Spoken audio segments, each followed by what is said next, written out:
ओम स्वस्ति श्री गणपतये नमः। श्री गुरुदेव चरण कमलेभ्यो नमः। श्री सीता रामाभ्याम नमः। श्री राधा कृष्णाभ्याम नमः। जय श्री राम, जय जय श्री राम, जय श्री कृष्ण, जय जय श्री कृष्ण।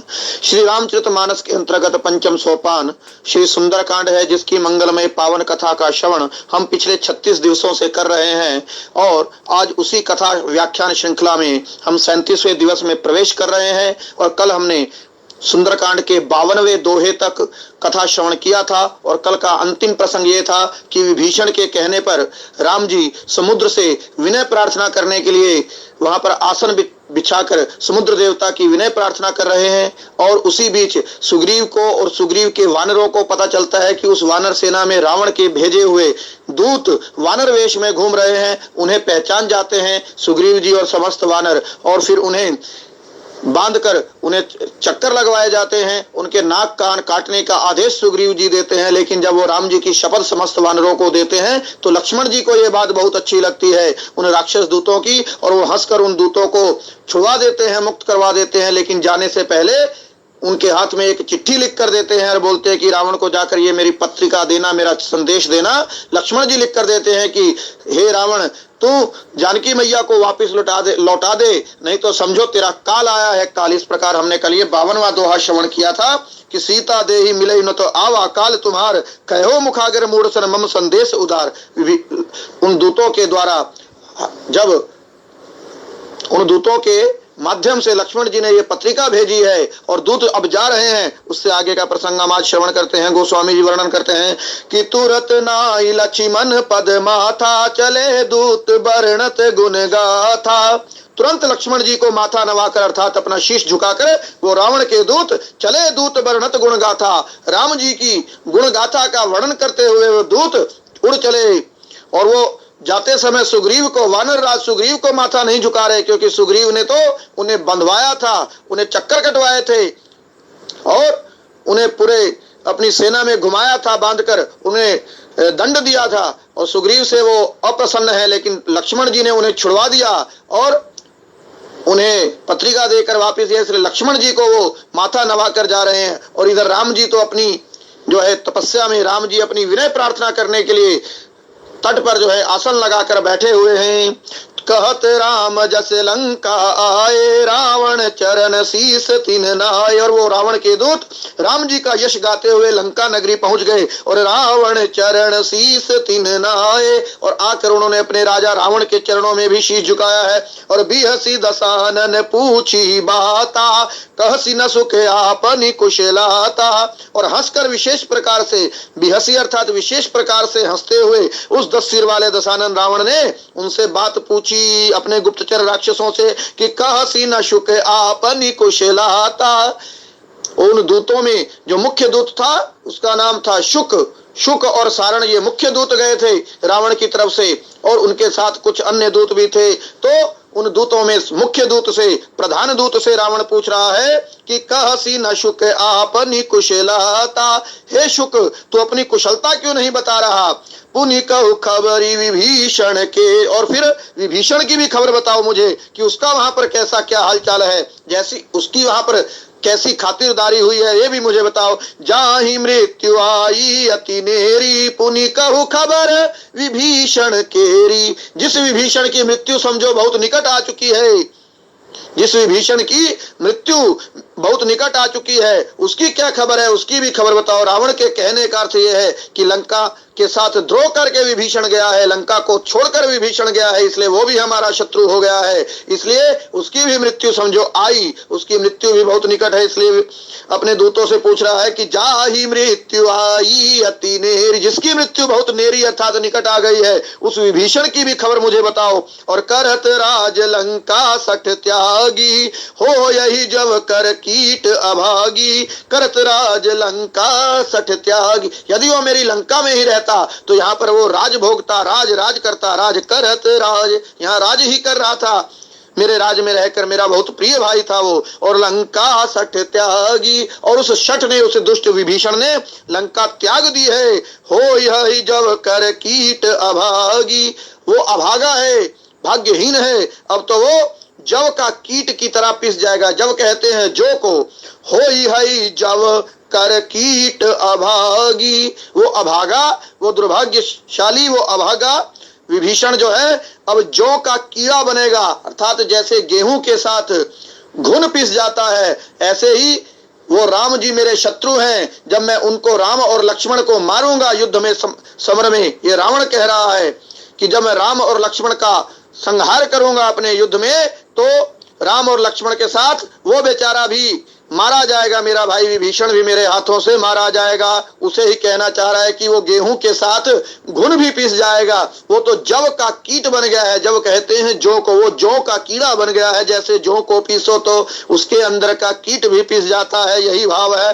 होई हई जव कर कीट अभागी, करत राज लंका सठ त्यागी, पुनि कहु भालू कीस कटकाई, कठिन काल प्रेरित चली आई, पुनि कहु भालू कीस कटकाई। भालू और कीस अर्थात वानर, भालू और वानरों की उस कटक का समाचार दो। वो कैसी कटक है, कितनी संख्या है, कितना बल है उनमें, सारी समाचार मुझे दो। पुनि कहु भालू कीस कटकाई, पहले उनकी कुशलता पूछ रहे, अपने दूत की, शुक और सारण की कुशलता पूछी है कि कहसी न शुक आपनी कुशलता। हे शुक, तू बहुत चिंतित दिख रहा है, अपनी कुशलता क्यों नहीं बता रहा, पहले तो अपनी कुशलता बता। फिर कहा पुनि कहु खबर विभीषण केरी, फिर मेरे भाई विभीषण की खबर बता। और फिर कहा कि पुनि कहु भालू की कटकाई, कठिन काल प्रेरित चली आई। उस कटक अर्थात उस वानर और भालुओं की सेना का समाचार भी बताओ, जो वो सेना कैसी है। कठिन काल प्रेरित चली आई, जो कठोर काल के वशीभूत यहाँ समुद्र के किनारे तक चली आई है। राम जी के साथ साथ उन्हें कोई कठोर काल खींच कर ले आया है, काल का ग्रास बनने के लिए वो सेना आ गई है, उसका भी समाचार बताओ। वो सेना का क्या हाल है। जिनके जीवन कर रखवारा, भयो मृदुल चित सिंधु विचारा।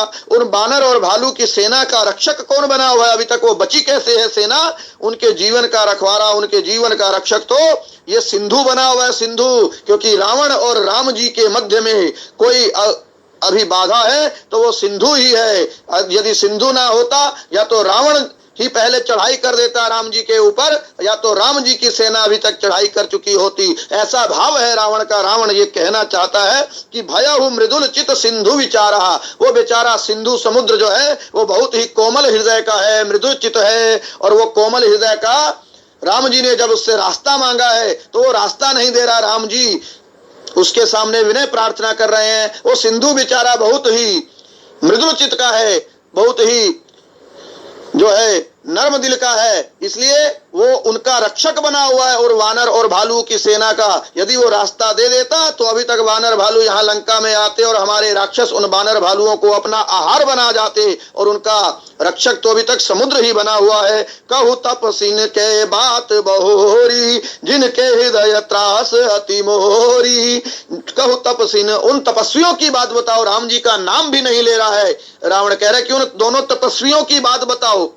पहले अपने दोनों दूतों का हाल पूछा है रावण ने, उनकी कुशलता पूछी है। फिर अपने छोटे भाई विभीषण की कुशलता पूछी है। फिर राम जी की बानर भालू वाली जो सेना है उसका समाचार पूछा है। और चौथे नंबर पर तपस्वियों का अर्थात राम जी और लक्ष्मण का समाचार पूछा है। कहु तपसीन के बात बहोरी। अरे फिर ये तीनों समाचार बताकर अब मुझे उन तपस्वियों का समाचार बताओ। किन तपस्वियों का? जिनके हृदय त्रास अति मोरी। जिन तपस्वियों के हृदय में मेरी बहुत त्रास है, जिनके दिल में मेरे प्रति बहुत डर बैठा हुआ है, उन तपस्वियों का भी समाचार बताओ। रावण ये सोचता था कि हमारे प्रभु राम जी और अनुज भ्राता श्री लक्ष्मण जी रावण से भयभीत होकर बैठे हैं, लेकिन उन्हें उस रावण को क्या पता कि उसका काल बैठा है समुद्र के इस पार, काल बैठा है, काल उसका। और वो अपने दूतों से कह रहा है कि जिनके हृदय त्रास अति मोरी, जिन राम और लक्ष्मण, जिन तपस्वियों के हृदय में मन में मेरे प्रति बहुत भय है, मेरे प्रति बहुत त्रास है, जो मुझसे डर के बैठे हैं, उनका समाचार दो, उनकी तपस्वियों की बात बताओ। तो लीजिए आगे ये 53वें दोहे में गोस्वामी जी लिखते हैं, रावण अपने दूतों से इस दोहे में क्या पूछ रहा है कि भई भेटी की फिर गए श्रवण सुजस सुनि मोर, कहसी न रिपुदल तेज बल, बहुत चकित चित तोर। अभी तक शुक सारण रावण के जो दूत हैं वो अभी तक रावण को कुछ एक भी समाचार दिए नहीं है। चुपचाप चकित होकर खड़े हैं, आश्चर्यचकित होकर, हैरान होकर, भयभीत होकर खड़े हैं वे दोनों, क्योंकि राम जी की सेना का बल वो देख कर आए हैं, राम जी का मृदुल स्वभाव वो देख कर आए हैं, शरणागत वत्सल स्वभाव उनका देख कर आए हैं। और लक्ष्मण तो क्रोधी स्वभाव के हैं, लेकिन लक्ष्मण के प्रति भी उन दूतों के मन में अभी प्रेम है, क्योंकि लक्ष्मण ने उन दोनों को दंड मुक्त करवा कर वापिस भेज दिया है। तो लक्ष्मण को भी वो अच्छे व्यवहार का समझकर बहुत प्रसन्न है और रावण के प्रति चिंतित है, इसलिए अभी तक वो चकित चित तो तोर।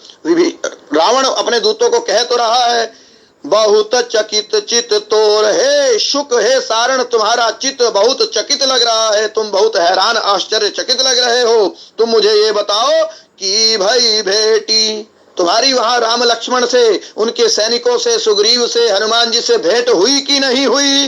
कि भाई भेंट भाई मुलाकात हुई के फिर गए? कहीं ऐसा तो नहीं कि मेरा नाम सुनकर, मेरा बल कौशल सुनकर वो दोनों तपस्वी दौड़ गए हो, वापिस समुद्र से पीछे हट गए हो? कि भाई भेटी की फिर गए अर्थात कहीं वापिस तो नहीं चले गए? और वापिस क्यों जाएंगे? श्रवण सुजस सुनि मोर, अपने श्रवणों से मेरा सुयश, मेरी शक्ति और सामर्थ्य का, मेरे बल का जो है अच्छा यश, सुयश सुनकर कहीं वो दोनों राम लक्ष्मण तपस्वी वापिस तो नहीं चले गए? तुम्हारी भेंट हुई कि नहीं हुई उनसे? कहसी न रिपु बल तेज बल, हे शुक और सारण ये बताओ, कहसी न रिपु दल, रिपु के दल का, शत्रु के उस दल का, शत्रु की सेना का तेज और बल मुझे बता क्यों नहीं रहे हो? तुम बहुत आश्चर्यचकित होकर क्यों खड़े हो? बहुत चकित चित तोर। जब इतना रावण ने अपने दूतों से कहा है तो उसके दूत अब बताना शुरू कर रहे हैं कि नाथ कृपा करी पूछे जैसे, मानहु कहा क्रोध तजिते से। हे नाथ, हे रावण, हे स्वामी, सुनो, जैसे कृपा करके आपने हमसे पूछा है वैसे ही क्रोध को तज कर, अपने गुस्से को छोड़कर, गुस्से को त्याग कर, मानहु कहा, हमारा कहना मान लो, जो हम कह रहे हैं वो सत्य है, उस सत्य बात को मान भी लो।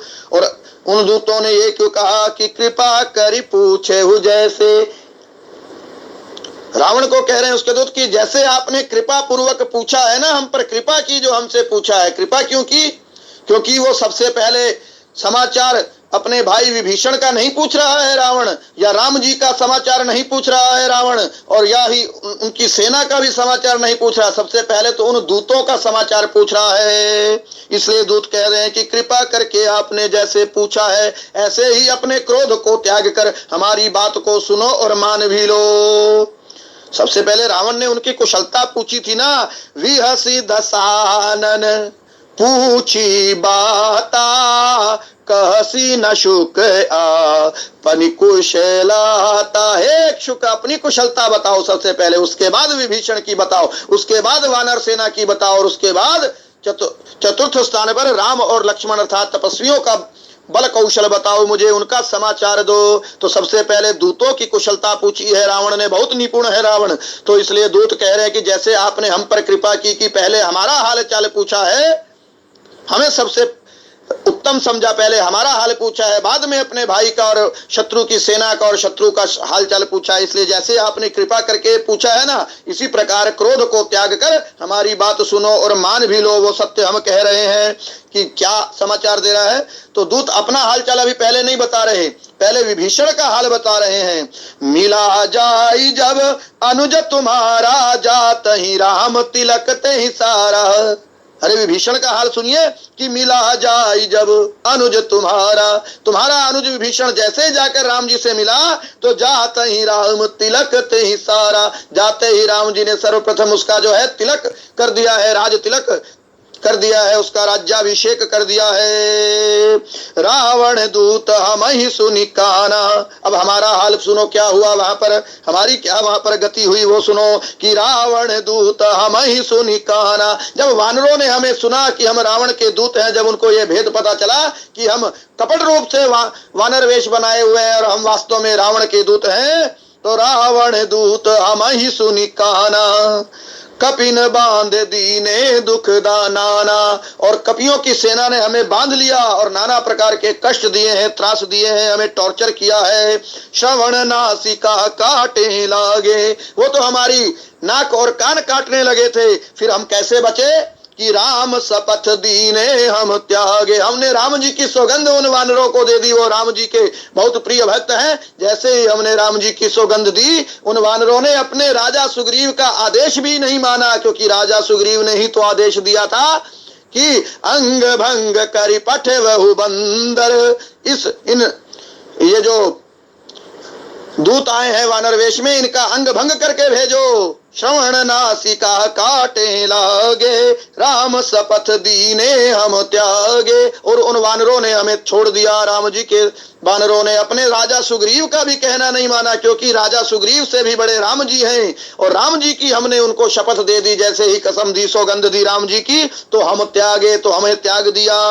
और पूछे हूँ नाथ राम कटकाई, बदन कोटि सत बरणी न जाई। और जो आप ये बार बार राम जी की कटक अर्थात सेना का वर्णन पूछ रहे हो ना, पुनि कहु भालू की से कटकाई। भालू और वानर की सेना कटक का हाल बताओ, जो पूछ रहे थे ना, तो सुनो क्या हाल है उनका। नाना पूछे नाथ राम कटका। राम की कटक अर्थात राम की वानर सेना का हाल चाल पूछे थे ना, तो उस हाल को तो हम बता नहीं सकते, क्योंकि सेना बहुत विशाल है, सेना के पास अतुलित बल है।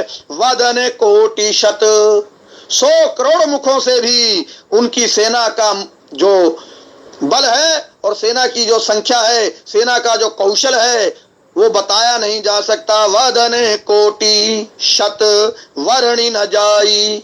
राम जी की सेना का वर्णन 100 करोड़ मुख से भी नहीं किया जा सकता।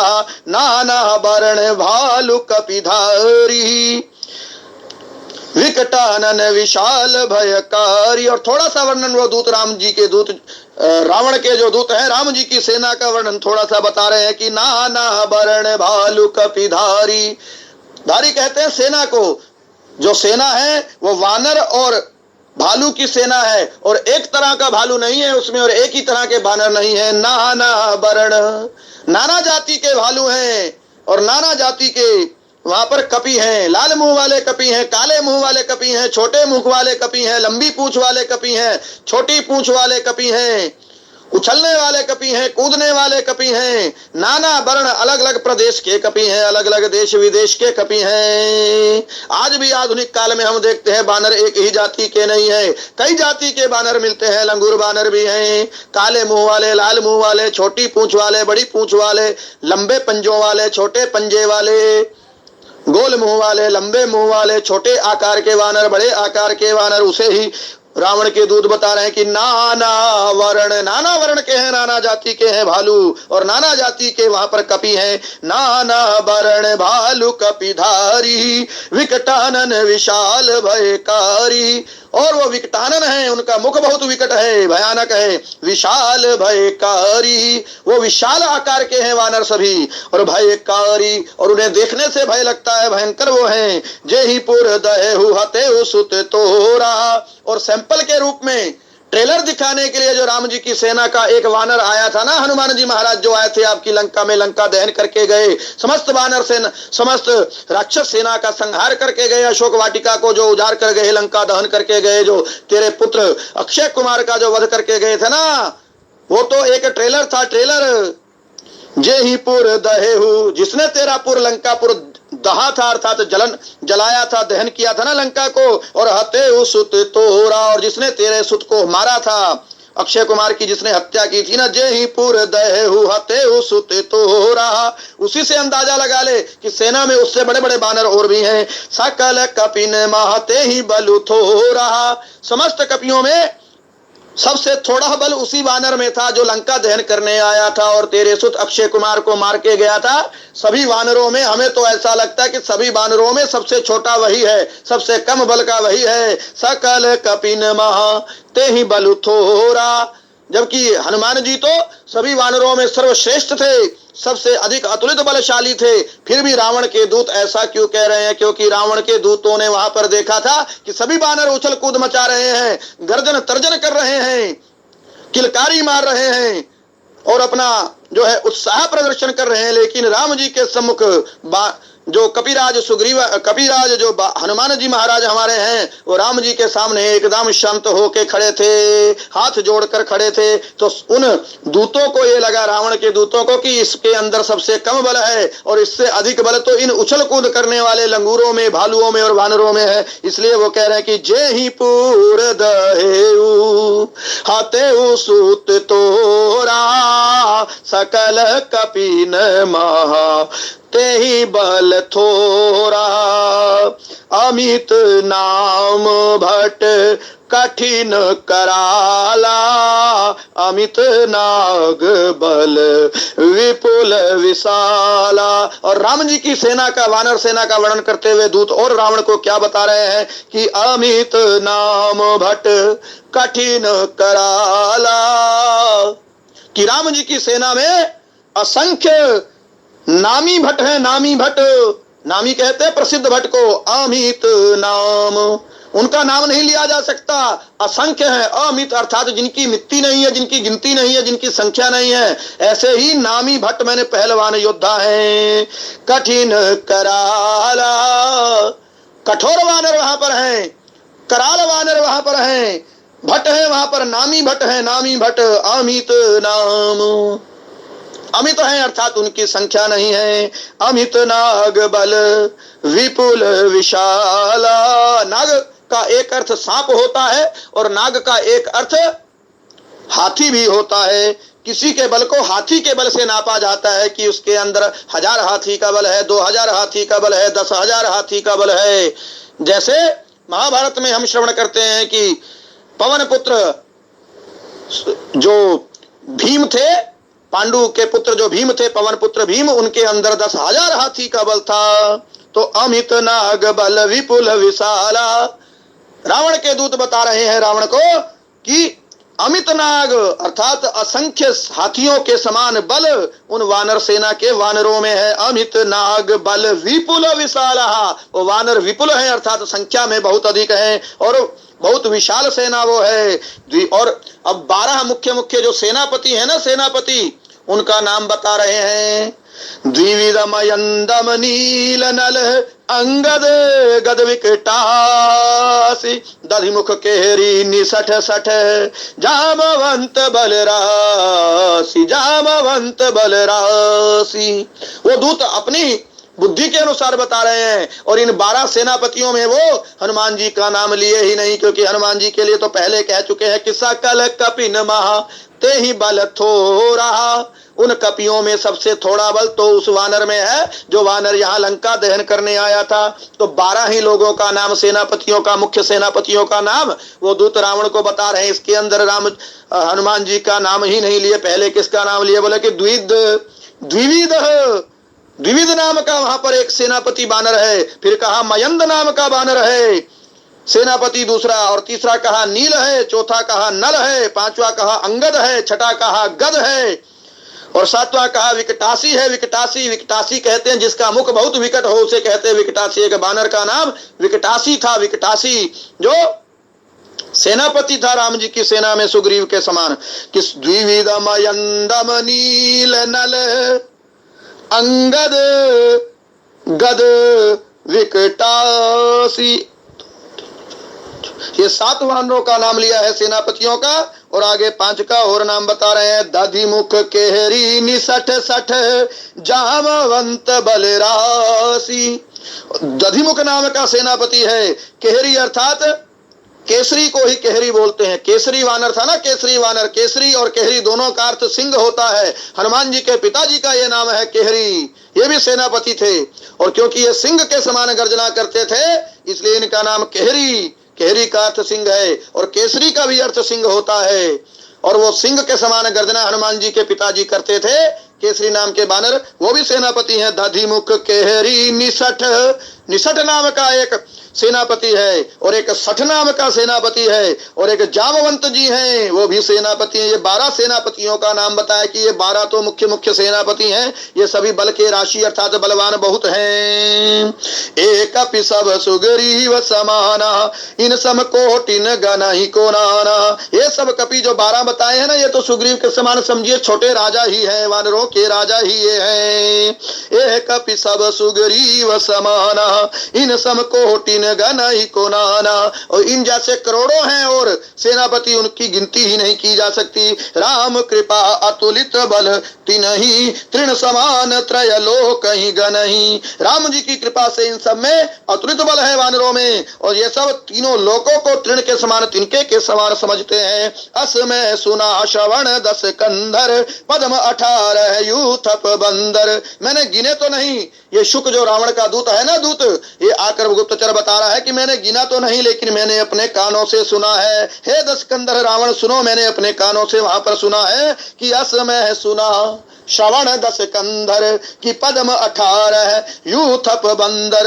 18 पद्म, 18 पद्म यूथपति आए हैं बंदरों के, और वानर कितने आए हैं उसको आगे और अपने आप गिनती कर लो, क्योंकि उन्होंने तो गिना ही नहीं जा सकता। कोटिन गनहि को नाना, जो यूथपति आए हैं ना, यूथप कहते हैं सेनापति, सेनापति ही 18 पद्म आए हैं। पद्म 18 यूथप बंदर, नाथ कटक महासो कपिनाई। हे नाथ, हे स्वामी रावण सुनो, उस कटक में, उस सेना में ऐसा कोई वानर नहीं है जो तुम्हें ना जीत सकता हो। अकेला भी कोई इकलौता वानर भी आ गया वो भी जीत जाएगा, वहां तो करोड़ों करोड़ वानर हैं।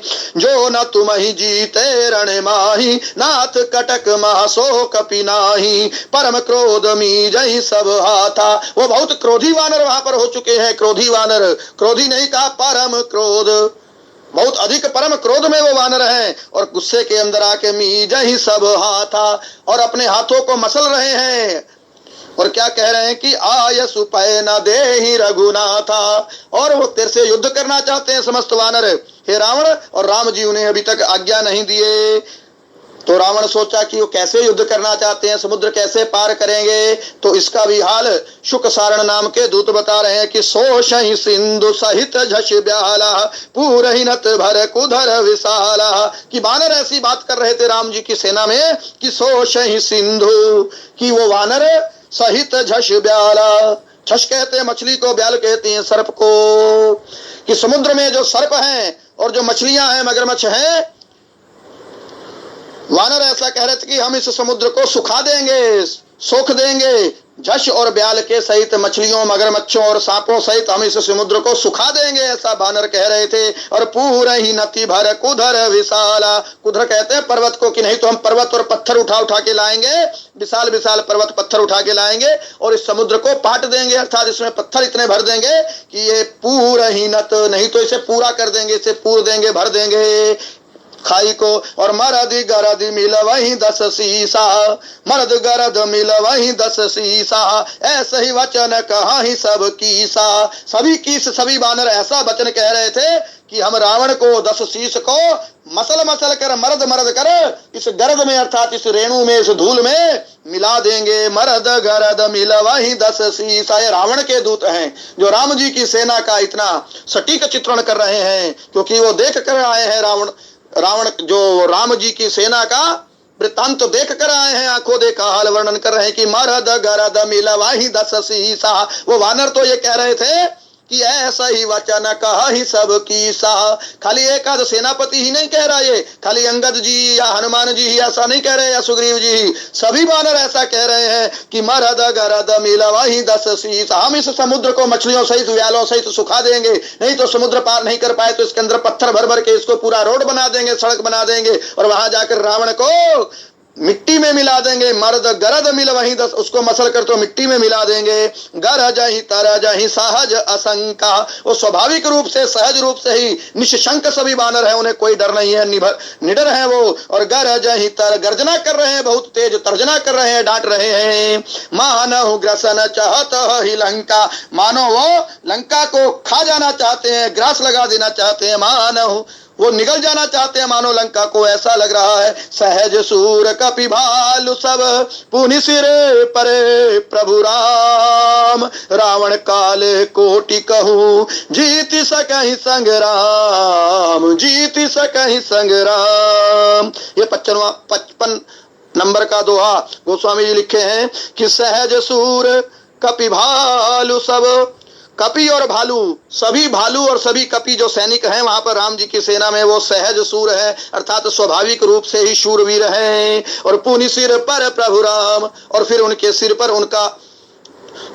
उनका राजा जो है भगवान राम भी है साथ में, वो भी अतुलित बल के धाम हैं। एक तो बानर और भालू ही सहज रूप से शूरवीर हैं, और फिर उनके सिर पर शक्तिशाली सर्वशक्तिमान भगवान राम जी का भी उनके सिर पर हाथ है। और रावण काल कोटि कहूँ जीत सकहि संग्राम, अरे रावण क्या है, वो तो ऐसा बोल रहे हैं समस्त वानर कि रावण क्या है, हम तो काल कोटि कहूँ, हम तो करोड़ों कालों के साथ भी संग्राम करके उन्हें भी जीत सकते हैं। रावण काल, हे रावण सुनो, वो तो करोड़ों कालों को भी जीत सकते हैं, करोड़ों यमराज भी यदि एक साथ आ जाए। काल कोटि कहूँ जीत सकहि संग्राम, और रावण को बता रहे हैं रावण के दूत कि राम जी की सेना के वानर तो करोड़ों यमों को, करोड़ों कालों को भी एक साथ संग्राम में जीत सकते हैं। आज की कथा का विश्राम यही करते हैं। कथा विसर्जन होता है सुनहु वीर हनुमान, जो जन जहां से आए हैं अब तह तह करहु प्रस्थान। बोल सियावर रामचंद्र की जय, पवन सुत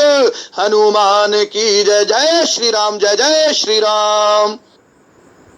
ओम स्वस्ति। श्री गणपतये नमः। श्री गुरुदेव चरण कमलेभ्यो नमः। श्री सीता रामाभ्याम नमः। श्री राधा कृष्णाभ्याम नमः। जय श्री राम, जय जय श्री राम, जय श्री कृष्ण, जय जय श्री कृष्ण। श्री रामचरितमानस के अंतर्गत पंचम सोपान श्री सुंदरकांड है, जिसकी मंगलमय पावन कथा का श्रवण हम पिछले 37 दिवसों से कर रहे हैं, और उसी कथा व्याख्यान श्रृंखला माला में आज हम 38वें दिन में प्रवेश कर रहे हैं।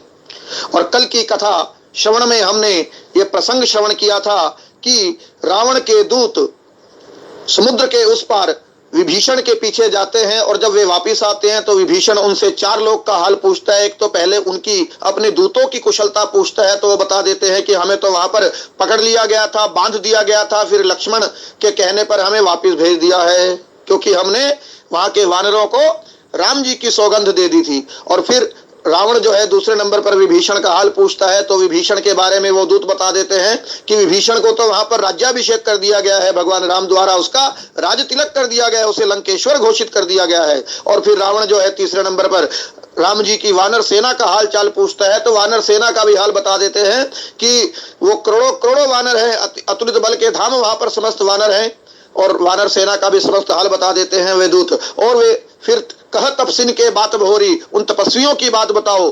तो जब तपस्वियों की बात भी रावण ने पूछी है, तो कल के प्रसंग में हमने श्रवण किया कि वो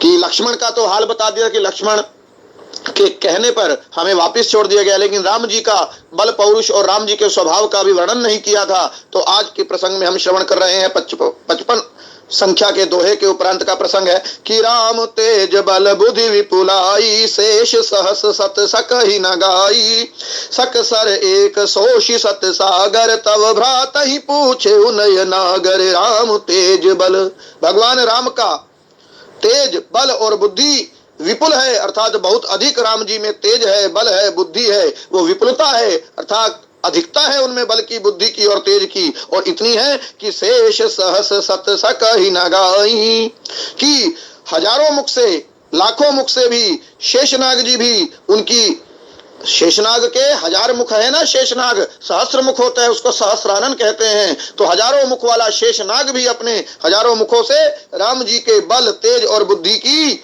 व्याख्या नहीं कर सकते, गा नहीं सकते। को सक सर एक सोषि सत सागर, वो हमारे राम जी जो हैं वो दूत बता रहे हैं रावण को, रावण के दूत कह रहे हैं कि सक सर एक सोशी सत सागर, वो 100 समुद्रों को 100 सागरों को एक ही बाण से सोख सकते हैं राम जी। सक सर, सरमन बाण, एक ही शर से, एक ही बाण से सत सागर अर्थात 100 समुद्रों को सोख सकते हैं, लेकिन नहीं सोख रहे। तब भ्रात ही पूछे हो नयनागर, वो फिर भी आपके नीति निपुण भाई विभीषण से ही, आपके भ्राता जो नीति निपुण है विभीषण जी, उन्हीं से नीति पूछ रहे हैं। तासु वचन सुनि सागर पाही, मांगत पंथ कृपा मन माही। तासु वचन सुनि सागर पाही, विभीषण के कहने पर विभीषण ने उन्हें ये नीति बताई है कि समुद्र को सुखाना ये दंड नीति है। दंड नीति का प्रयोग सीधे मत कीजिए, पहले साम नीति से अर्थात विनय प्रार्थना करके देखिए। तो आपके भाई विभीषण के कहने पर तासु वचन सुनी, उस विभीषण के वचन सुनकर सागर पाही, मांगत पंथ कृपा मन माही, क्योंकि राम जी के मन में बहुत कृपा है, वो कृपालु हैं, इसलिए वो सामनीति का प्रयोग कर रहे हैं। विभीषण के कहने पर वो सागर के पास जाकर विनय प्रार्थना करके उससे रास्ता मांग रहे हैं। मांगत पंथ सुनत वचन बिहसा दस सीसा, जो असीमति सहाय कृत कीसा। और अपने दूतों की वचन सुनकर रावण हंस रहा है, हंस नहीं रहा, विहसी अर्थात विशेष प्रकार से हंस रहा है। जो असीमति सहाय कृत कीसा, अरे मैं जानता हूं राम जी में कितनी बुद्धि विपुलता है। पहले दूतों ने बताया था ना कि राम तेज बल बुद्धि विपुलाई, उसमें कितनी विपुलता है। रावण कह रहा है मैं समझ गया उसकी विपुलता, राम जी की कितनी विपुलता, उसके बुद्धि की कितनी अधिकता है। बस इतनी सी ही मति है ना उसमें, इतनी सी ही बुद्धि है कि उसने वानरों को अपना सहायक बनाया है। वानरों को, ये बुद्धि की बात नहीं है, ये रावण का सोचना है राम जी के प्रति कि राम जी में बुद्धि नहीं थी, इसलिए उन्होंने वानर सेना को अपना सहायक बनाया है। जो असीमति, उसमें ऐसी ही मति है, इतनी सी बुद्धि है कि वानरों को अपना सहायक बनाया है, अपना सैनिक बनाया है। सहज भीरु कर वचन दृढ़ाई, उस सहज भीरु अर्थात उस स्वाभाविक ही भीरु, उस डरपोक, मेरे भाई डरपोक विभीषण की बात मान ली उसने। राम विभीषण की बात को दृढ़ता से मानकर सागर सन ठानी मचलाई, और जाकर समुद्र के पास, सागर के पास जाकर मचल रहे हैं, अर्थात हट कर रहे हैं कि मुझे रास्ता दे दो, रास्ता दे दो। मेरे डरपोक भाई विभीषण की नीति सुनकर, वचन सुनकर राम जी समुद्र के पास बैठकर हट कर रहे हैं, मचल रहे हैं कि हमें रास्ता दे दो। मूढ़ मृषा का कर सी बढ़ाई, हे मूढ़, अपने दूत शुक को रावण कह रहा है कि हे मूर्ख, मृषा का कर सी बढ़ाई, उसकी झूठी अर्थात मृषा का अर्थ झूठा होता है, उसकी झूठी बढ़ाई, झूठी प्रशंसा राम जी क्यों कर रहा है। राम बल बुद्धि था मैं पाई, रिपु बल बुद्धि था मैं पाई, उस रिपु, उस राम जी की, उस शत्रु की बल और बुद्धि की था मैंने प्राप्त कर ली है। उनकी बल और बुद्धि कितनी है इसका मैंने अनुमान लगा लिया है। सचिव सभीत विभीषण जाके, विजय विभूति कहाँ जगता के, जिसके पास भयभीत विभीषण जैसे सचिव हो, अर्थात मेरा भाई भयभीत होकर गया था यहाँ से, डरपोक वो है। मेरे डरपोक भाई विभीषण जैसा जिसके पास सचिव हो, मंत्री हो, उसे संसार में विजय या विभूति, विजय और ऐश्वर्य कहाँ मिलेगा, नहीं मिलेगा, ऐसा रावण बोल रहा है। सुनिखल वचन दूत रिस बाढ़ी, समय विचार पत्रिका काढ़ी, उस खल, उस दुष्ट रावण के ऐसे वचन सुनकर, राम जी के प्रति ऐसे वचन सुनकर रावण के दूतों के मन में भी क्रोध आ गया। दूत रिस बाढ़ी, दूतों का क्रोध बढ़ गया, और समय विचार पत्रिका काढ़ी, और उन्होंने ये अच्छा समय देखकर, अच्छा अवसर देखकर लक्ष्मण के द्वारा दी गई पत्रिका निकाली। लक्ष्मण ने जो चिट्ठी लिख कर दी थी, पत्री लिख कर दी थी रावण को समझाने के लिए, वो पत्री निकाल कर दी। और राम अनुज दीनी है पाती, नथ बचाई जुड़ा वहु छाती, रावण को कह रहे, रावण के दूत की, हे नाथ, हे स्वामी, हे राजा, सुनो, बचाई जुड़ा वहु छाती, अपने आप को यदि बचाना चाहते हो तो नाथ बचाई जुड़ा वहु छाती, रामानुज दीनी है पाती, हे नाथ, हे रावण, ये राम के अनुज ने अर्थात लक्ष्मण जी ने तुम्हारे लिए ये चिट्ठी दी है, चिट्ठी, ये पत्री दी है, पत्री। नाथ बचाई जुड़ा वहु छाती, हे नाथ, इस पत्रिका को जचवा लीजिए, इस पत्रिका को बचवा लीजिए, पढ़वा लीजिए, कोई बांचने वाले को बुलाइए अपने सचिव को, जो अच्छे से बांच कर अर्थात समझा कर, एक तो पढ़ा जाता है और एक बांचा जाता है। यानी एक तो सुंदरकांड की कथा जैसे हम पढ़ते हैं तो वो पाठ है, और एक होता है बांचना अर्थात कथा वाचन करना, कथा को समझाकर सुनाना, किसी को समझाना, कथा बांचना बोलते हैं, कथा बांचना। तो रावण के दूत कह रहे हैं कि इस पत्रिका को पढ़िए मत, नाथ बंचाई जुड़ा वहु छाती, अपनी छाती को जाड़ा लगवा लीजिए, अपनी छाती को ठंडक पहुंचवा लीजिए। ये राम के अनुज लक्ष्मण की पत्री है, पत्री ये उसकी चिट्ठी है, इसे पढ़वा लीजिए, इसे पढ़वा मत लीजिए, इसे बंचवा लीजिए, इसे किसी समझदार मुंशी को बुलवाइए और वो आपको बांच कर बताएगा कि रावण को बांच कर बताएगा कि लक्ष्मण ने लिखा क्या है और उस लिखी हुई बातों का अर्थ क्या है। अर्थ भी तो बताना पड़ेगा, अर्थ बताने को ही कहते हैं बांचना। जैसे सुंदरकांड की इस पावन कथा को आज हम बांच रहे हैं, समझा रहे हैं कि नाथ बंचाई जुड़ा वहु छाती, बिहसी बाम कर लीनी रावण। हंसकर रावण ने वो लक्ष्मण की पत्री अपने दूत से पकड़ ली, और कौन से हाथ से? बाएं हाथ से पकड़ी। ये अपमान होता है। किसी भी पुस्तक को, किसी पत्री को, किसी चिट्ठी को दाएं हाथ से लेना चाहिए, लेकिन बाएं हाथ से ले रहा है। बाएं हाथ से लेने का अर्थ है कि मैं इस चिट्ठी को, इस पत्री को कुछ समझता नहीं हूँ। वो बहुत अहंकारी अभिमानी रावण था, इसलिए बिहसी बाम कर लीनी रावण। वाम कर से अर्थात बाएं हाथ से चिट्ठी पकड़ रहा, लाओ दिखाओ क्या लिखा है इसमें, ऐसा रावण का भाव है। सचिव बोली सठ लाग बचावन, अपने सचिव को बुलाया, विशेष सचिव को अपने बुलाया, मंत्री को, और बोली सचिव को बुलाया और शठ लाग बचावन, और वो शठ उससे बंचवाने लगा, अर्थात पत्री का हाल समझने लगा। पत्रिका को पढ़वा नहीं रहा है, बंचवा रहा है। बंचवा अर्थात पत्री में क्या हाल लिखा है, शब्द क्या है, उनका अर्थ क्या है, भाव क्या है, ये समझना चाहता है रावण। बातन मन ही रिझाई सठ जन घालसी कुल खीस, राम विरोध न उबरसी शरण विष्णु अज ईस, शरण विष्णु अज ईस। लक्ष्मण जी का संदेश जो था उसे रावण का सचिव रावण को बांच कर बता रहा है, समझा कर क्या कह रहे कि बातन मन ही रिझाई सठ, हे दुष्ट रावण, हे शठ रावण, बातों में ही मत रिझा, बातों बड़ी बड़ी बातें करके ही अपने मन को मत रिझा, मन को खुश मत रख। जन घालसी कुल खीस, और अपने कुल का नाश मत कर। राम विरोध न उबरसी शरण विष्णु अज ईस, राम जी से विरोध करके तू बच नहीं सकता, तू उबर नहीं सकता। चाहे तू विष्णु जी की शरण में चला जाए, ब्रह्मा जी की शरण में चला जाए, या ईश अर्थात महादेव शंकर भगवान की शरण में ही क्यों ना चला जाए, यहाँ राम जी से विरोध करेगा तो ब्रह्मा विष्णु महेश किसी की भी शरण में चला जा, किसी की भी तपस्या कर ले, तेरा उबार नहीं है, तेरा पार नहीं है, तो मोक्ष प्राप्त नहीं कर सकता। कहने का भाव यही है। और इसी दोहे का दूसरा भाग लक्ष्मण जी की पत्रिका बांची जा रही है। भाई लक्ष्मण जी की पत्रिका की तजिमान अनुज इव प्रभु पद पंकज भृंग। लक्ष्मण जी कहना चाह रहे हैं, पत्रिका का भाव यही था कि हे रावण, तेरे पास दो ही रास्ते बचे हैं कि ती के तजिमान अनुज इव, अपने अनुज विभीषण की तरह अपना मान छोड़कर अभिमान अहंकार को छोड़ दे, और प्रभु पद पंकज भृंग, प्रभु श्री राम जी के पद पंकज का, चरण कमल का भृंग बन जा। भृंग भृंग माने भंवरा होता है, मधुप होता है, अर्थात भगवान राम के चरणों का भंवरा जैसे विभीषण बन गया है तुम्हारा भाई, इसी प्रकार तू भी अपने अभिमान को, अहंकार को त्याग कर भगवान श्री राम की शरण में आ जा, उनके चरण कमल का भृंग बन जा, अर्थात भंवरा बन जा, और भक्ति का रसपान कर ले। और दूसरा रास्ता तेरे पास हे रावण यही बचा है कि हो ही कि राम सरानल खल कुल सहित पतंग, कि या तो राम जी के चरण कमलों का भंवरा बन के भक्ति का रसपान कर ले रावण, या फिर दूसरा रास्ता है कि भंवरा नहीं बनना चाहता तो पतंगा बन जा, कीट बन जा।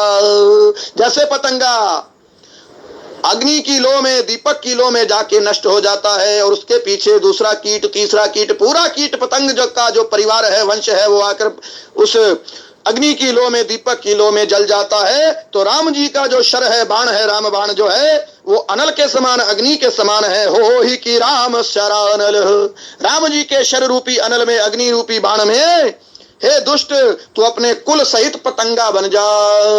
कुल सहित कीट बन के पतंगे की तरह राम जी के अग्नि बाण में आकर जल जा, बाण रूपी अग्नि में आकर जल जा। चाहे तो पतंगा बन और अपने कुल का नाश कर ले, चाहे तो भंवरा बन के भक्ति का पान रस पान कर ले। ये तेरे पास दो रास्ते हैं। ये लक्ष्मण जी की पत्रिका बांचकर रावण का सचिव उन्हें बता रहा है। सुनत सब मन मुख मुस्काई, कहत दशानन सब ही सुनाई। सुनत सब, अरे लक्ष्मण जी की बात सुनकर उस पत्रिका में जो बात लिखी थी सचिवों ने जब बताई रावण को, तो लक्ष्मण जी की बात सुनकर सुनत सभय, रावण भयभीत हो गया। सभय मैंने होता है भय सहित, भयभीत रावण हो गया है। और मन मुख मुस्काई, सुनत सभय, मन से तो भयभीत हो गया है लेकिन मुख से मुस्कुरा रहा है। भाव यही है कि मुख मुस्काई और कहत दशानन सब ही सुनाई। और अपनी सभा के सभी सदस्यों को, सभी मंत्रियों को, सभी राक्षसों को सुना सुना कर कह रहा है। क्या कह रहा है कि कहत दशानन सब ही सुनाई, सबको सुना सुना कर कह रहा है। क्या कह रहा है कि भूमि परा कर गहत आकाशा, लघु तापस कर बाग विलासा। है पत्रिका में कुछ मेरे को डर नहीं लगा भाई, पत्रिका में कुछ नहीं है। रावण कह रहा है सुना सुना कर अपने सदस्यों को, अपनी सभासदों को कि लघु तापस कर बाग विलासा। उस लघु तपस्वी, उस छोटे तपस्वी, उस छोटे तपस्वी अर्थात बड़ा तपस्वी राम जी हैं और छोटा तपस्वी लक्ष्मण जी हैं। उस लघु तापस की वाणी का विलास मात्र यह है, उनकी वाणी की चतुराई बस है। वो कर कुछ नहीं सकते, मेरा बिगाड़ कुछ नहीं सकते राम लक्ष्मण, लेकिन उनकी ये वाग विलास है। वाग कहते वाणी को है, वाग विलास यानी उनकी ये वाक्पटुता बस है। चिट्ठी में ही लिखकर भेज दिया। और भूमि परा कर गहत आकाश, वो छोटा तपस्वी जो लक्ष्मण है ना, वो भूमि परा, भूमि पर पड़ा हुआ है। और कर गहत आकाश, और अपने कर, अपने हाथ से आसमान को छूना चाहता है। रावण ये कहना चाहता है कि मेरा सिंहासन, मेरी लंका का राज आकाश के समान है, आकाश जितना ऊंचा है। और वो तपस्वी हैं, उनके पास कोई राजपाट नहीं है, वो भूमि पर बैठे हैं। जैसे भूमि पर बैठा हुआ व्यक्ति सोचे कि मैं आकाश को छू लूं लेकिन छू नहीं सकता, इसी प्रकार वो लक्ष्मण जो है चिट्ठी में बड़ी बड़ी वाक विलास लिख रहा है, वाक्पटुता की बातें लिख रहा है, लेकिन आसमान को जैसे छुआ नहीं जा सकता ऐसे मेरी लंका तक तो पहुंचा ही नहीं जा सकता। कह सुखनाथ सत्य सब वाणी, समझऊ छाड़ी प्रकृति अभिमानी। अब शुक जो रावण का दूत है ना, दूत, वो उसे समझा रहा है। कहे सुख, शुक कह रहा है नाथ सत्य सब वाणी। ये चिट्ठी में जो बातें लिखी है ना, हम तो देख कर आए हैं। उनकी सेना बहुत बलवान है, राम जी बहुत बलवान है, लक्ष्मण जी बहुत बलवान है। कि सत्य सब वाणी, चिट्ठी में जो जो लिखा है ना कि तुम्हारे कुल का नाश होगा, था कुल का नाश होना जो है तय है। सत्य सब वाणी है नाथ रावण, उसकी वाणी सारी सत्य है लक्ष्मण की और राम जी की। समझो छाड़ी प्रकृति अभिमानी, अपनी अभिमानी अहंकारी प्रकृति को, अहंकारी स्वभाव को त्यागो, छोड़ो और उनकी बात का मतलब समझो, मतलब उनकी बात का आशय, अभिप्राय, अर्थ समझो, भाव समझो। वो क्या कहना चाह रहे हैं, वो तो आपको अपनी शरण में बुला रहे हैं कि यदि रावण राम जी की शरण में चला जाएगा, भक्ति का रसपान कर लेगा, तो उसका वंश भी बच जाएगा, वो भी बच जाएगा, राजपाट भी बच जाएगा। इस प्रकार जो है रावण का दूत शुक उसे समझा रहा है, लेकिन बात समझ में आ नहीं रही। अति कोमल रघुबीर सुभाऊ, यद्यपि अखिल लोक करे राहु।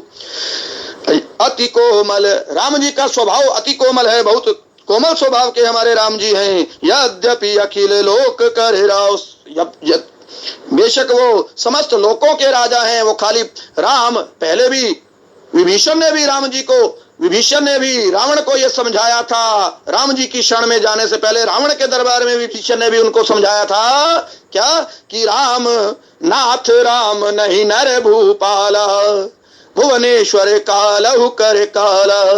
हे नाथ राम जी कोई साधारण नर भूपाल नहीं है, मानव मात्र के राजा नहीं है, वो तो त्रिभुवन के राजा हैं, 14 भुवनों के राजा हैं। भुवनेश्वर कालहु कर काला, कालों के काल है, भुवनेश्वर हैं, त्रिभुवनेश्वर हैं। और वही बात आज शुक भी बता रहा है अपने राजा रावण को कि अति कोमल रघुबीर सुभाऊ, यद्यपि अखिल लोक करे राव। यद्यपि राम जी अखिल लोक के राजा हैं, तीनों लोकों के राजा हैं, लेकिन फिर भी उनका स्वभाव बहुत कोमल है। मिलत कृपा तुम पर प्रभु करही, उरे अपराध न एक धरही। यदि आप राम जी की शरण में चले जाओगे, मिलोगे राम जी से, तो राम जी आपसे मिलकर आप पर कृपा ही करेंगे। उरे अपराध न एक धरहि, और अपने हृदय में आपका एक भी अपराध, एक भी पाप शेष नहीं रखेंगे, आपको माफ कर देंगे, क्षमा कर देंगे। जनक सुता रघुनाथ ही दीजे, एत न कहा मोर प्रभु कीजे। जनक सुता अर्थात मां जानकी को रघुनाथ जी के समर्पित कर दीजिए।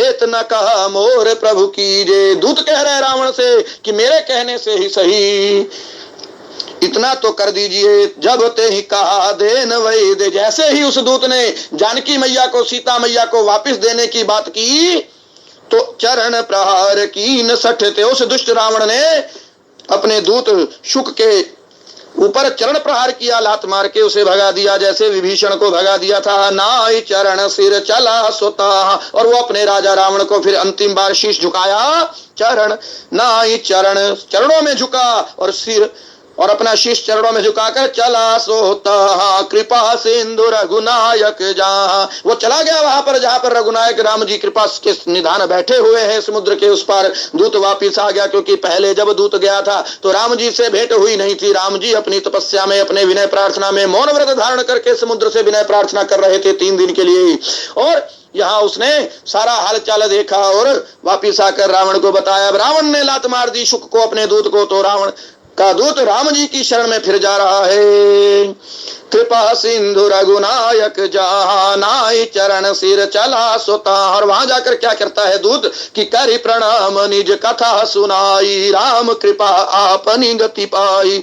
करि प्रणाम निज कथा सुनाई, जाकर उसने राम जी को प्रणाम किया है और अपनी कथा सुनाई है। कथा, क्योंकि वास्तव में वो राक्षस नहीं है, वो तो शापवश राक्षस हो गया था, इसलिए अपनी पूर्व की कथा बता रहा है कि मुझे किस शाप से जो है ये रावण के दरबार में दूत बनकर रहना पड़ा, राक्षस वृत्ति मुझ में आई। अपनी सारी कथा बता रहा है। राम कृपा अपनी गति पा, राम जी ने उसे आशीर्वाद दिया है।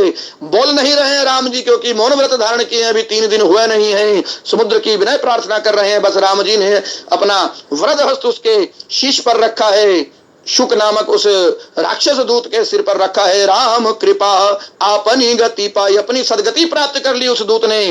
और ऋषि, और कौन दूत था, एक पंक्ति में गोस्वामी जी वर्णन करते हैं। ऋषि अगस्त की साप भवानी, राक्षस भयहु रहा मुनि ज्ञानी। वो तो मुनि था, वो ज्ञानी था, लेकिन अपने अभिमान में चकनाचूर था, इसलिए एक बार एक राक्षस ने आकर, वो पहले ऋषि था, ये जो दूत है पहले पूर्व काल में ऋषि था, और ऋषि अगस्त एक बार इसके आश्रम में आए, तो ऋषि अगस्त जब स्नान करने गए और उसे आदेश दिया कि मेरे लिए भोजन की व्यवस्था करो, भोजन की व्यवस्था वो कर रहा था, तो एक अन्य मायावी राक्षस ने आकर ऋषि अगस्त का भेष बनाया, और ऋषि अगस्त का भेष बनाकर कहा कि मेरे भोजन में तुम मांस का जो रसोई है वो भी बनाओ। अब ये पहचान नहीं पाया, क्योंकि ज्ञानी था लेकिन भक्त नहीं था। भक्त के पास पहचानने की शक्ति होती है, सत्य और असत्य को ज्ञानी के पास नहीं होती। ज्ञानी बहुत तर्क वितर्क करता है, तो उस ज्ञानी ने उस मायावी राक्षस को नहीं पहचाना, और भोजन में जो है मांस का भोजन रसोई बना दी। जैसे अगस्त ऋषि आए,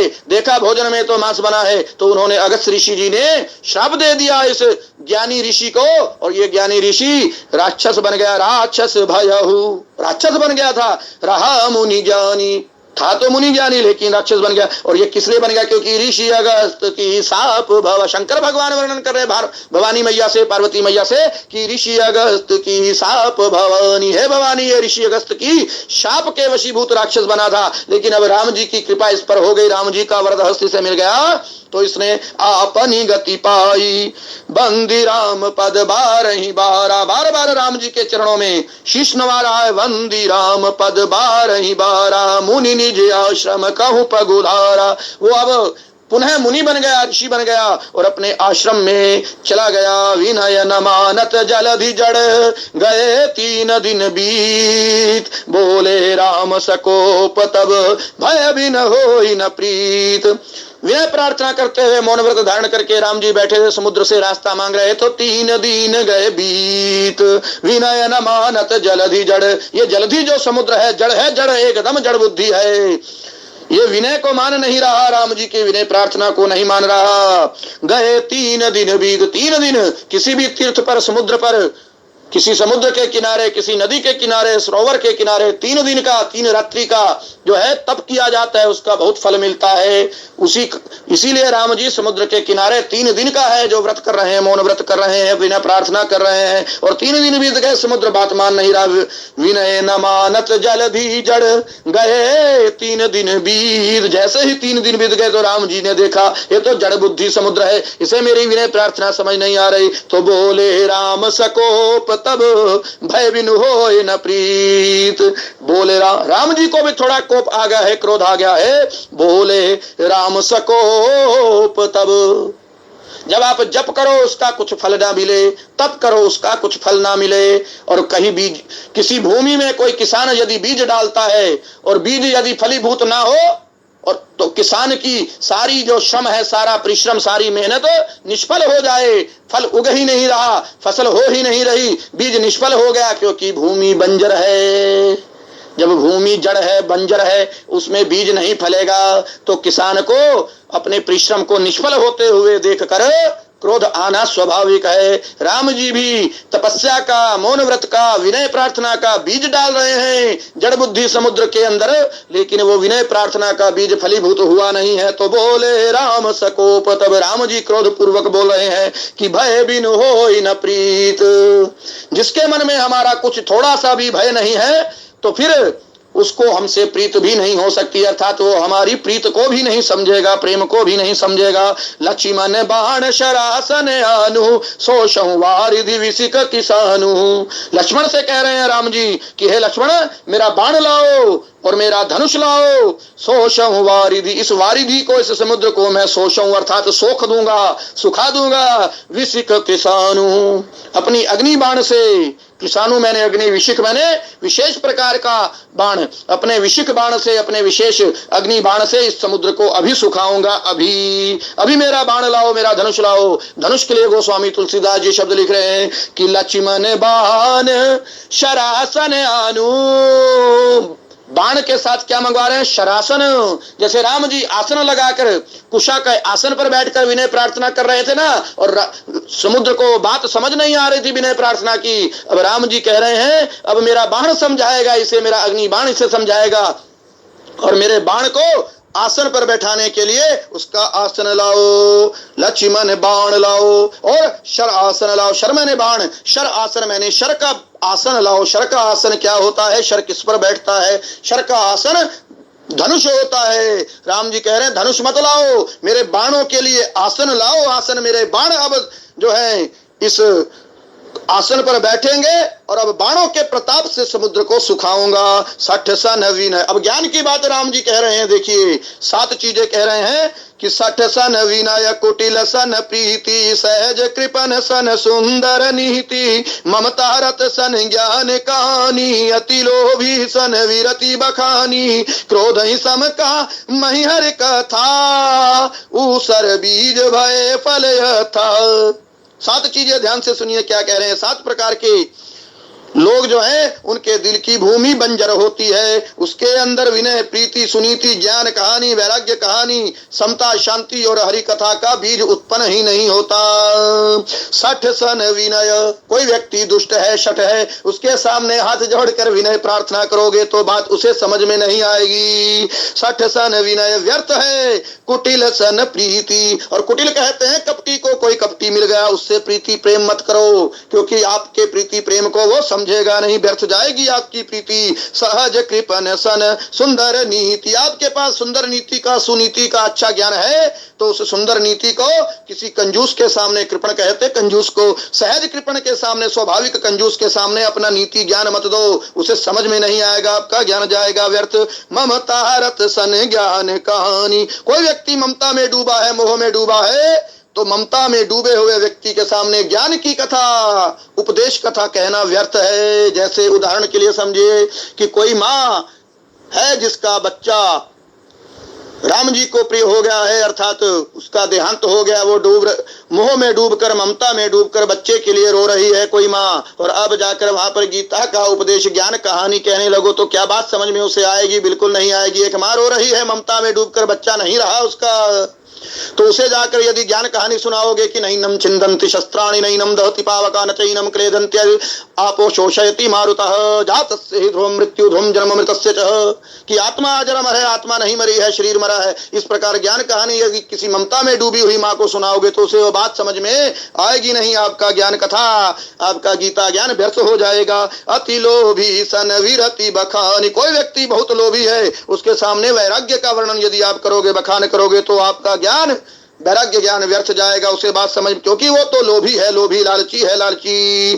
क्रोध ही सम, कोई व्यक्ति क्रोध में भरा हुआ खड़ा है, आपके सामने युद्ध करना चाहता है, क्रोध में लाल पीला हुआ है, उसके सामने सामनीति नहीं कहनी चाहिए, उसके सामने शांति से नहीं रहना चाहिए, क्योंकि वो तो शस्त्र प्रहार भी कर सकता है आपके ऊपर। क्रोधी को शांति समझ नहीं आती। क्रोध ही सम काम ही हरि कथा, और कामी व्यक्ति के सामने हरि की कथा, विष्णु कथा, राम कथा, कृष्ण कथा, भागवत कथा समझ में, वो तो काम में डूबा है, कामी है, काम वासनाओं का कीड़ा है, कीड़ा। और कोई व्यक्ति कामी वासना, कामी है और काम के वासना में डूबा है, उसके सामने राम जी की कथा कहोगे तो, हरि की कथा कहोगे तो व्यर्थ जाएगी, वो समझ में उसे आने वाली नहीं है। ऊसर बीज भये फल यथा, ये 7 प्रकार की बातें राम जी ने बताई हैं और कहा कि ऊसर बीज भये फल यथा। ये तो जैसे ऊसर भूमि में, बंजर भूमि में जैसे बीज डाले जाए और सोचा जाए फल उगेगा, तो उगने वाला नहीं है। इसी प्रकार ये 7 प्रकार के लोगों के दिल की भूमि बंजर होती है। कौन कौन कहा? पहले नंबर पर शठ, दूसरे नंबर पर कपटी, तीसरे नंबर पर कृपण कंजूस कहा, चौथे नंबर पर ममता में डूबा हुआ व्यक्ति, और 5वें नंबर पर लोभी व्यक्ति, 6ठे नंबर पर क्रोधी व्यक्ति, और 7वें नंबर पर कामी व्यक्ति। इनके दिल की भूमि बंजर है। इसके अंदर 7 प्रकार का बीज डालना चाहोगे तो बीज फलेगा नहीं।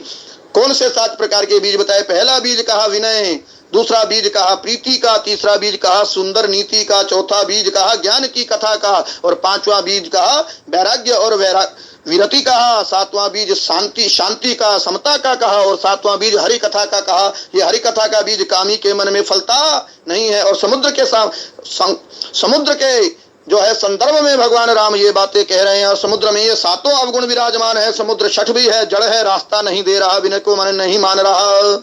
दूसरा गुण उसमें कुटिलता का भी है, कुटिल है, राम जी की प्रीति को समझ नहीं रहा है समुद्र।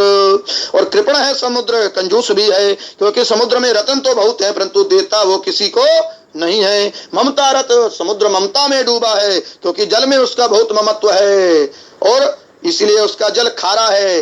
वो अपने जल में ममता रखता है, इसलिए जल को खारा करके रखा है ताकि कोई पीक ना ले।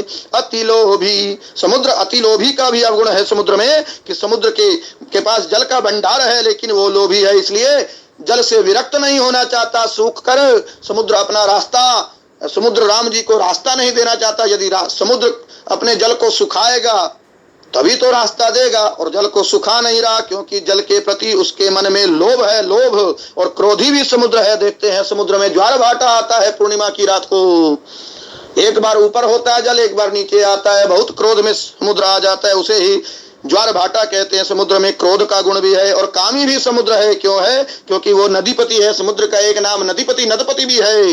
नदीपति का अर्थ है कि नदियों का पति है। समस्त नदियां, गंगा, यमुना, सिंधु, कावेरी, नर्मदा, सभी नदियां तो जाकर समुद्र में ही मिलती हैं, और समुद्र सबका पति है। क्योंकि इतनी सारी नदियां उससे मिल रही हैं तो वो पुलिंग है और नदियां स्त्रीलिंग है। और समुद्र में इसलिए काम वासना भी भरी हुई है। जो 7 गुण जो समुद्र में है उन्हीं का वर्णन राम जी कर रहे हैं। अस कही रघुपति चाप चढ़ावा, यह मत लक्ष्मण के मन भावा। ऐसा कहकर रघुपति राम जी ने अपनी चाप चढ़ाई, अर्थात अपनी बाण धनुष पर चढ़ाया, और यह राम जी का यह मत लक्ष्मण के मन को भा गया, अच्छा लगा। संधाने हूँ प्रभु विशिख करारा, राम जी ने अग्निबाण का संधान किया है। उठी उदधी उरे अंतर ज्वाला, और समुद्र के अंदर अंतर मन में ज्वाला उठने लगी अग्निबाण के कारण।